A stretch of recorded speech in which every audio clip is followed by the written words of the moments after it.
Hey, what's up guys? Welcome back to another episode of HeyOcarina. Today we're going to be taking a look at the Old Skool digital controller for the GameCube.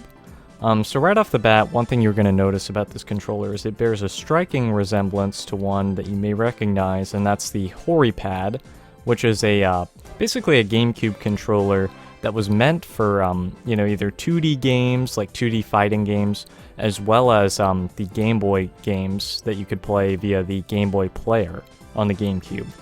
And for years, that was the best solution that you could get for playing Game Boy games on your TV.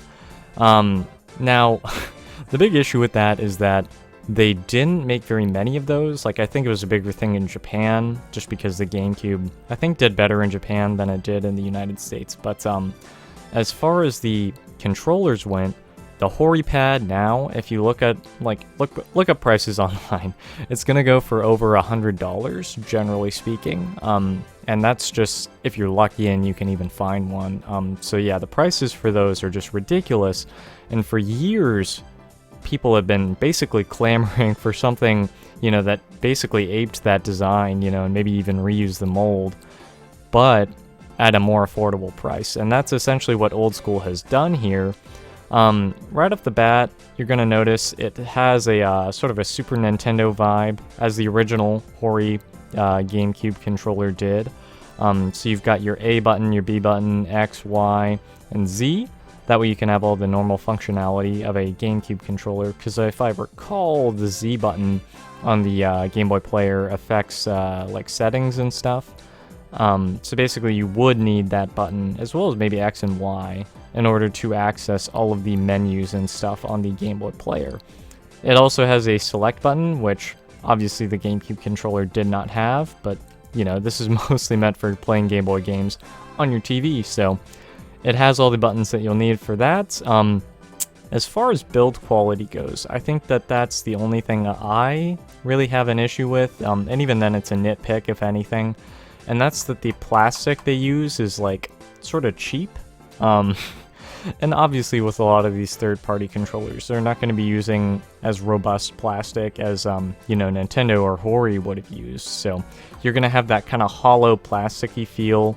But it really doesn't, it's not all that bad. Like the D-pad, I have heard some complaints about it. You can check out a video by Mad Little Pixel, who's actually the person who I found out about this thing through. And he actually replaced the D-pad with a Super Nintendo D-pad. There are some differences with compatibility as far as what you can use.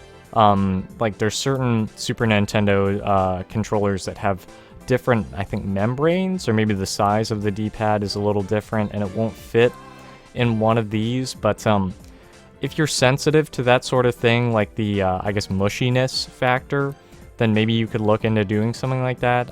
I would not recommend getting a replacement membrane online, because they did talk about that in the Mad Little Pixel video, that basically all of the membranes you can get online, to replace a Super Nintendo gamepad's, D-pad membrane, are all pretty crappy. So generally speaking, you're going to want to get something that's original for the Super Nintendo, if you plan on doing that. Personally speaking, I don't really have any issue with that. I've been using this for a while now, like a few weeks, and it actually, in my opinion, works pretty good. I was never, I didn't play Super Nintendo when I was a kid, because I just wasn't born yet. But, so I'm not really sensitive to that, I guess, D-pad issue, if you want to call it that. But as far as functionality for Game Boy games go, I'd say that this is probably the best option on the market right now. I would like to see maybe someone else have a crack at it in the future, because obviously the mold is out there now for the, the Hori Pad.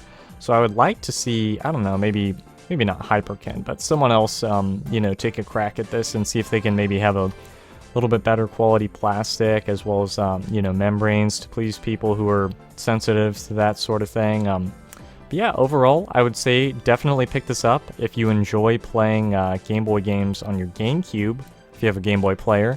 Pairing this up with the, what's the name of the software? If you have a modded GameCube, basically there's the Game Boy interface, that's what it is, yeah. If you mod it, and play Game Boy games via the Game Boy interface with your Game Boy player, the games are going to look fantastic. And if you use one of these, you'll have basically the ultimate experience. So anyways guys, that's going to wrap it up for this video. Thanks for watching, and I'll see you next time.